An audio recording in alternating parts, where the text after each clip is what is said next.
Colour bomb ದಾಳಿಕೋರರ complete ಮಾಹಿತಿ ಲಭ್ಯವಾಗಿದೆ news 18ಗೆ. News 18ನಲ್ಲಿ complete ಮಾಹಿತಿಯನ್ನು ನಿಮ್ಮ ಮುಂದೆ ಇಡ್ತಾ ಹೋಗ್ತೀವಿ. ನಿನ್ನೆಯ ದಾಳಿಕೋರರ ಪ್ಲಾನ್ ಯಾವ ರೀತಿಯಾಗಿತ್ತು, ಹೇಗೆಲ್ಲ ಪ್ಲಾನ್ ಅನ್ನ ಮಾಡಿಕೊಂಡು ಅಲ್ಲಿ ಒಳಗೆ ಬಂದ್ರು, ಯಾರು ಯಾರನ್ನ ಎಲ್ಲಿ ಹೇಗೆ ಭೇಟಿಯನ್ನ ಮಾಡಿದ್ರು, ಸ್ಕೆಚ್ ಹಾಕಿದ್ದಾದ್ರು ಹೇಗೆ. ನ್ಯೂಸ್ 18 ಕನ್ನಡದಲ್ಲಿ ನಿನ್ನೆಯ ದುಷ್ಕರ್ಮಿಗಳ ಪ್ಲಾನ್ನ ಇಂಚಿಂಚು ಮಾಹಿತಿಯನ್ನು ನಿಮ್ಮ ಮುಂದೆ ಇಡ್ತಾ ಹೋಗ್ತೀವಿ. ನಾವು ನಿಮಗೆ ತೋರಿಸ್ತಾ ಹೋಗ್ತೀವಿ ಯಾವ ರೀತಿಯ ಪ್ಲಾನ್ ನಡೆದಿತ್ತು ಅಂತ. ಮೈಸೂರಿನಲ್ಲೂ ಸಭೆಯನ್ನ ನಡೆಸಿದ್ದಂಥದ್ರ ಬಗ್ಗೆ ಎಕ್ಸ್ಕ್ಲೂಸಿವ್ ಆದಂತ ಮಾಹಿತಿ ನ್ಯೂಸ್ 18ಗೆ ಸಿಕ್ಕಿದೆ.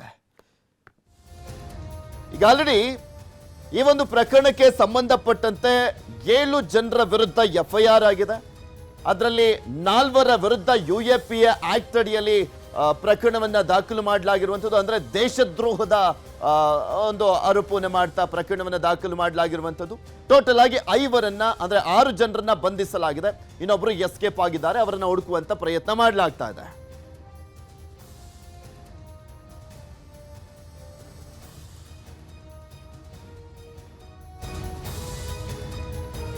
ಇನ್ನು ಈ ಒಂದು ಪ್ರಕರಣಕ್ಕೆ ಸಂಬಂಧಪಟ್ಟಂತೆ ನೋಡಿದಾದ್ರೆ ಯಾವ ರೀತಿಯಾಗಿ ಪ್ಲಾನ್ ಅನ್ನ ರೂಪಿಸಲಾಗಿತ್ತು, ಹೇಗೆ ಇವರೆಲ್ಲ ಪ್ಲಾನ್ ಮಾಡ್ಕೊಂಡ್ ಬಂದಿದ್ರು ಅನ್ನುವಂಥದ್ರ ಬಗ್ಗೆ ಕಂಪ್ಲೀಟ್ ಆದಂತ ಮಾಹಿತಿಯನ್ನ ನಿಮ್ ಮುಂದೆ ಇಡ್ತಾ ಹೋಗ್ತೀನಿ. ಇಲ್ಲಿ ಭಗತ್ ಸಿಂಗ್ ಪೇಜ್ ನಲ್ಲಿ ಪರಿಚಯ ಆಗಿರುವಂಥದ್ದು ಉತ್ತರ ಪ್ರದೇಶದ ಲಕ್ನೋ ನಿವಾಸಿ ಸಾಗರ್ ಶರ್ಮಾ ಅನ್ನೋನು. ಹತ್ಕೊಂಡು ಓಡೋದ ನೋಡಿ, ಮಂಗನ್ ತರ ಜಂಪ್ ಮಾಡ್ಕೊಂಡು ಹೋದ್ನಲ್ಲ, ಆ ಸಾಗರ್ ಶರ್ಮಾ ಉತ್ತರ ಪ್ರದೇಶದ ಲಕ್ನೋದವನು. ಸಾಗರ್ ಶರ್ಮಾ ವಯಸ್ಸು 26 ವರ್ಷ. ಇವನಿಗೆ ಮನೋರಂಜನ್, ನೀಲಂ, ಅಮೋಲ್, ಲಲಿತ್ ಸಂಪರ್ಕ ಮಾಡ್ತಾನೆ. ಈ 4ರನ್ನ ಸಂಪರ್ಕ ಮಾಡ್ತಾನೆ ಅವನು. ಭಗತ್ ಸಿಂಗ್ ಫೇಸ್ಬುಕ್ ಪೇಜ್ ನಲ್ಲಿ ಸಂಪರ್ಕವನ್ನ ಮಾಡುವಂಥದ್ದು. ಸಾಗರ್ ಜೊತೆ ಈ 4ರ ಸಂಪರ್ಕ ನಂತರ ಪರಿಚಯ ಕೂಡ ಆಗುವಂಥದ್ದು. ಅವ್ರು ನೆಕ್ಸ್ಟ್ ಪ್ಲಾನ್ ಅನ್ನ ಮಾಡ್ಕೊಳ್ತಾ ಹೋಗ್ತಾರೆ.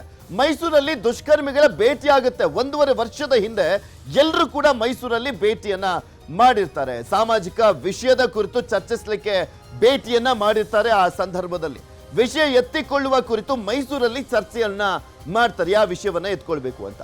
ಅದಕ್ಕೆ ಸಂಸತ್ ಭವನದಲ್ಲೇ ವಿರೋಧವನ್ನ ವ್ಯಕ್ತಪಡಿಸಲಿಕ್ಕೂ ಕೂಡ ನಿರ್ಧಾರವನ್ನ ಮಾಡ್ತಾರೆ. ಸಂಸತ್ ಭವನದಲ್ಲಿ ಪ್ರತಿಭಟನೆಯನ್ನ ವ್ಯಕ್ತಪಡಿಸಲಿಕ್ಕೆ ನಿರ್ಧಾರವನ್ನ ಮಾಡ್ತಾರೆ ಈ 5ರು ಕೂಡ ಒಟ್ಟಿಗೆ ಸೇರಿದಂತ ಟೈಮ್ನಲ್ಲಿ ಮೈಸೂರಲ್ಲಿ. ಇನ್ನು 9 ತಿಂಗಳ ಹಿಂದೆನೆ ನಿರ್ಧಾರವನ್ನ ಮಾಡಲಾಗುತ್ತೆ. 9 ತಿಂಗಳ ಹಿಂದೆ ಭೇಟಿಯಾಗಿ ಜಾಗವನ್ನ ಅಂತಿಮಗೊಳಿಸ್ತಾರೆ. ಸುಮಾರು 9 ತಿಂಗಳ ಹಿಂದೆನೆ ಸಂಸತ್ ಭವನವನ್ನ ಫೈನಲ್ ಮಾಡ್ತಾರೆ. ಅಲ್ಲೇ ನಾವು ನಮ್ಮ ಪ್ಲಾನ್ ಪ್ರಕಾರ ಎಕ್ಸಿಕ್ಯೂಟ್ ಮಾಡೋಣ ಅಂತ ಸಂಸತ್ ಭವನದಲ್ಲಿ ತಮ್ಮ ವಿರೋಧವನ್ನ ವ್ಯಕ್ತಪಡಿಸಲಿಕ್ಕೆ ನಿರ್ಧಾರವನ್ನ ಮಾಡ್ತಾರೆ ಈ ಟೀಮ್ನವರು.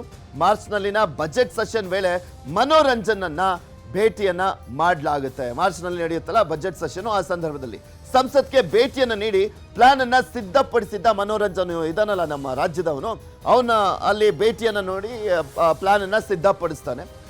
ಇಲ್ಲಿ ಪ್ರಮುಖವಾಗಿ ನೋಡ್ತಾ ಹೋಗೋದಾದ್ರೆ ಮುಂದಿನ ಒಂದು ವಿಚಾರಕ್ಕೆ ಸಂಬಂಧಪಟ್ಟಂತೆ ದುಷ್ಕರ್ಮಿಗಳ ದುಷ್ಕೂಟ ಯಾವ ರೀತಿಯಾಗಿ ರಚನೆ ಆಗುತ್ತೆ ಅನ್ನುವಂಥದ್ದು. ಜುಲೈನಲ್ಲಿ ಸಂಸತ್ ಭವನಕ್ಕೆ ಆಗಮಿಸಿದ್ದಂತ ಸಾಗರ್ ಶರ್ಮಾ, ಇವನು ಮಾರ್ಚ್ನಲ್ಲಿ ಹೋಗಿರ್ತಾನೆ ಮನೋರಂಜನ್, ಇವನು ಜುಲೈನಲ್ಲಿ ಹೋಗಿರ್ತಾನೆ ಸಾಗರ್ ಶರ್ಮಾ. ಸಂಸತ್ ಭವನದ ಒಳಗಡೆ ಪ್ರವೇಶಿಸದೆ ಲಕ್ನೋಗೆ ವಾಪಸ್ ಆಗ್ತಾನೆ. ಆ ಸಂದರ್ಭದಲ್ಲಿ ಮತ್ತೆ ಲಕ್ನೋದಿಂದ ದೆಹಲಿಗೆ ಗೋಮ್ಟಿ ಎಕ್ಸ್ಪ್ರೆಸ್ ಮೂಲಕ ಭೇಟಿಯನ್ನ ಕೊಡುವಂಥದ್ದು. ದೆಹಲಿ ರೈಲ್ವೆ ನಿಲ್ದಾಣದಲ್ಲಿ ಸಾಗರ್ ಬಂದ ನಂತರ ಅಮೋಲ್ ಆಗಮಿಸ್ತಾನೆ ಅವನ ಜೊತೆಯಲ್ಲಿ. ಸಾಗರ್ ಬಂದ 1 ತಾಸಿನ ನಂತರ ಅಮೋಲ್ ಶಿಂದೆ ಆಗಮಿಸುವಂಥದ್ದು. ಅವರಿಬ್ರು ಅಲ್ಲಿ ಭೇಟಿ ಆಗ್ತಾರೆ. ಇನ್ನ ಮಹಾರಾಷ್ಟ್ರದಿಂದ ದೆಹಲಿಗೆ ಆಗಮಿಸಿದಂತ ಅಮೋಲ್ ಶಿಂದೆ, ಮಹಾರಾಷ್ಟ್ರದಿಂದ ಆತ ದೆಹಲಿಗೆ ಬರುವಂಥದ್ದು. ಇವನು ಉತ್ತರ ಪ್ರದೇಶದ ಲಕ್ನೋದಿಂದ ಬರ್ತಾನೆ. ಇಸಾರ್ನ ಉಚಾನಾದದಿಂದ ನೀಲಂ ಆಗಮಿಸ್ತಾರೆ. ಈ ಸರ್ನ ಅಂದ್ರೆ ಇಲ್ಲಿ ಪ್ರಮುಖವಾಗಿ 5ರನ್ನ ಹೇಳ್ತಾ ಇದೀವಲ್ಲ, ಅವ್ರು ಯಾವ್ಯಾವ ರೀತಿಯಾಗಿ ಬಂದು ಭೇಟಿ ಆಗ್ತಾರೆ ಅನ್ನುವಂಥದ್ದನ್ನ ನೋಡ್ತಾ ಇದೀವಿ. 3 ದೆಹಲಿ ಮೆಟ್ರೋ ಸ್ಟೇಷನ್ ಅಲ್ಲಿ ಭೇಟಿ ಆಗ್ತಾರೆ. ಇಲ್ಲಿ ಭೇಟಿಯಾದ ನಂತರ ಡಿಸೆಂಬರ್ 10ರ ರಾತ್ರಿ ಗುರುಗ್ರಾಮದ ವಿಕ್ಕಿ ಮನೆಗೆ ಭೇಟಿಯನ್ನ ಕೊಡುವಂಥದ್ದು. ಗುರುಗ್ರಾಮದಲ್ಲಿರುವಂತ ವಿಕ್ಕಿ ಅನ್ನೋರ ಮನೆ, ಮನೋರಂಜನ್ ಸ್ನೇಹಿತ ವಿಕ್ಕಿ ಮನೆಗೆ 3 ಹೋಗಿ ಭೇಟಿಯನ್ನ ಕೊಡ್ತಾರೆ. ಆ ವಿಕ್ಕಿ ಅನ್ನೋನು ಮನೋರಂಜನ್ನ ಸ್ನೇಹಿತ. ವಿಕ್ಕಿ ಮನೆಗೆ ರಾತ್ರಿ ತಲುಪಿರುವಂಥದ್ದು ಸಾಗರ್, ನೀಲಂ ಮತ್ತೆ ಅಮೋಲ್. ಈ 3 ಜನ ರಾತ್ರಿ ಹೋಗಿ ತಲುಪ್ತಾರೆ. ತಡರಾತ್ರಿ ವಿಕ್ಕಿ ಮನೆಗೆ ಆಗಮಿಸಿದಂತ ನಂತರ ಲಲಿತ್ ಅನ್ನೋನು ಸೇರ್ಕೊಳ್ತಾನೆ ಅವ್ರ ಜೊತೆ. ಡಿಸೆಂಬರ್ 11ರ ಬೆಳಿಗ್ಗೆ ವಿಕ್ಕಿ ಮನೆಗೆ ಬಂದಿರ್ತಾನೆ ಮನೋರಂಜನ್. ಇವರೆಲ್ಲ 4 ಜನ ಫಸ್ಟೇ ಹೋಗಿರ್ತಾರೆ. ನಂತರ ಬೆಳಗ್ಗೆ ಮನೋರಂಜನ್ ಬಂದು ಜಾಯ್ನ್ ಆಗ್ತಾನೆ. ಫ್ಲೈಟ್ ಮೂಲಕ ದೆಹಲಿಯನ್ನ ತಲುಪ್ತಾರೆ ಮೈಸೂರಿನ ಮನೋರಂಜನ್. ಇನ್ನು ಡಿಸೆಂಬರ್ 11ರ ಬೆಳಗ್ಗೆ ಒಟ್ಟು 5 ದುಷ್ಕರ್ಮಿಗಳು ಕೂಡ ಒಂದೆಡೆ ಸೇರ್ಕೊಳ್ತಾರೆ. ಅವರ ಪ್ಲಾನ್ ಅನ್ನ ಎಕ್ಸಿಕ್ಯೂಟ್ ಮಾಡುವಂತ ನಿಟ್ಟಿನಲ್ಲಿ ಅವರು ಪ್ಲಾನ್ ಮಾಡಿಕೊಳ್ಳುವಂಥದ್ದು. ಇನ್ನು ಪ್ರತಿಭಟನೆಗೆ ಸಿದ್ಧರಾದಂಥ ದುಷ್ಕರ್ಮಿಗಳು ಯಾವ ರೀತಿಯಾಗಿ ಪ್ರತಿಭಟನೆ ಮಾಡಲಿಕ್ಕೆ ಪ್ಲಾನ್ ಅನ್ನ ಮಾಡಿದ್ರು ಅಂತ ಗಮನಿಸೋದಾದ್ರೆ, ಗುರುಗ್ರಾಮದಲ್ಲಿ 3 ರಾತ್ರಿ 2 ದಿನ ಉಳಿದುಕೊಂಡಿರ್ತಾರೆ. ಪ್ಲಾನ್ ಅನ್ನ ಮಾಡುವಂತ ನಿಟ್ಟಿನಲ್ಲಿ ಚರ್ಚೆಯನ್ನ ಮಾಡ್ತಾನೆ ಇರ್ತಾರೆ ನಿರಂತರವಾಗಿ. ಪಾಸ್ ಪಡೆದು ಡಿಸೆಂಬರ್ 14ರಂದು ಅಂದ್ರೆ ಇಂದು ಪ್ರತಿಭಟನೆಗೆ ಪ್ಲಾನ್ ಅನ್ನ ಮಾಡ್ಕೊಂಡಿರ್ತಾರೆ. ಇನ್ನ ಮೊದಲೇ ಪಾಸ್ ಸಿಕ್ಕಿದ್ದು ನಿನ್ನೆ ಪ್ರತಿಭಟನೆಗೆ ನಿರ್ಧಾರ ಮಾಡ್ತಾರೆ. 14ನೇ ತಾರೀಕು ಪಾಸ್ ಸಿಗುತ್ತೆ, ಅವಾಗ ನಮ್ಮ ಪ್ಲಾನ್ ಪ್ರಕಾರ ಎಕ್ಸಿಕ್ಯೂಟ್ ಮಾಡೋಣ ಅನ್ಕೊಳ್ತಾರೆ. ಆದ್ರೆ ಅದಕ್ಕೂ ಮುಂಚೆನೆ ಪಾಸ್ ಸಿಗ್ಬಿಡುತ್ತೆ. ಸೊ ಅವತ್ತು ಅಂದ್ರೆ ನಿನ್ನೆನೆ ಅವರು ಆ ಪ್ಲಾನ್ ಎಕ್ಸಿಕ್ಯೂಟ್ ಮಾಡ್ತಾರೆ. ನಿನ್ನೆನೆ ಗುರುಗ್ರಾಮದಿಂದ ದೆಹಲಿಗೆ ಹೋಗಿರುವಂತದ್ದು ಸಾಗರ್ ಅನ್ನೋನು.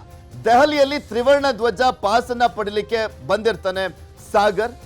ತ್ರಿವರ್ಣ ಧ್ವಜವನ್ನ ಕೂಡ ಪಡ್ಕೊಳ್ತಾನೆ. ನಿನ್ನೆ ಬೆಳಿಗ್ಗೆ 9 ಗಂಟೆಗೆ ಸಂಸತ್ ಪ್ರವೇಶವನ್ನ ಮಾಡುವಂತ ನಿಟ್ಟಿನಲ್ಲಿ ಪಾಸ್ ಅನ್ನ ಪಡಿತಾನೆ ಸಾಗರ್. ಪ್ರತಾಪ್ ಸಿಂಹ ಅವರ ಕಚೇರಿಯಿಂದ ಸಿಗುತ್ತಲ್ಲ, ಆ ಒಂದು ಪಾಸ್ ಅನ್ನ ಆಗ್ಲೇ ಪಡೆದಿದ್ದು ಬೆಳಿಗ್ಗೆ 9 ಗಂಟೆಗೆ. 18 ಮಹದೇವ್ ರಸ್ತೆಯಲ್ಲಿ ಸಂಸದರ್ PA ಸಾಗರ್ ಎಂಬುವರಿಂದ ಪಾಸ್ ಅನ್ನ ಪಡೆಯಲಾಗುತ್ತೆ. ಸಾಗರ್ ಶರ್ಮಾಗೆ ಪಾಸ್ ಹಸ್ತಾಂತರಿಸ್ತಾರೆ. ಸಂಸದರ PA ಸಾಗರ್ ಅನ್ನವರು ಆ ಪಾಸ್ ಅನ್ನ ಕೊಡ್ತಾರೆ.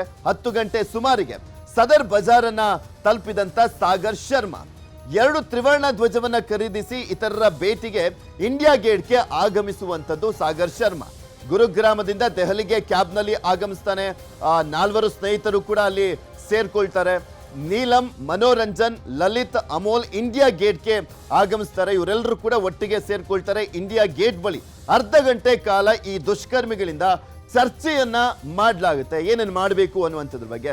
ಸಾಗರ್ ಮತ್ತು ಮನೋರಂಜನ್ ಸಂಸತ್ ಭವನ ಪ್ರವೇಶಿಸಲಿಕ್ಕೆ ನಿರ್ಧಾರ ಮಾಡ್ತಾರೆ. ನಾವಿಬ್ರು ಹೊರಗೆ ಹೋಗ್ತೀವಿ, ಇನ್ನು ಉಳಿದಂಥವ್ರು ಇನ್ನಿಬ್ಬರು ತಲಾ ಒಂದೊಂದು ಸ್ಮೋಕ್ ಬಾಂಬ್ ಅನ್ನ ಇಟ್ಕೊಂಡಿದ್ರು. ಅಂದ್ರೆ ಸಾಗರ್ ಮತ್ತೆ ಮನೋರಂಜನ್ ಇಬ್ರು ಕೂಡ ಒಂದೊಂದು ಸ್ಮೋಕ್ ಬಾಂಬ್ ಅನ್ನ ಇಟ್ಕೊಂಡಿದ್ದಂಥದ್ದು. ಒಬ್ಬ ಜಂಪ್ ಮಾಡ್ಕೊಂಡು ಹೋಗ್ತಾನೆ.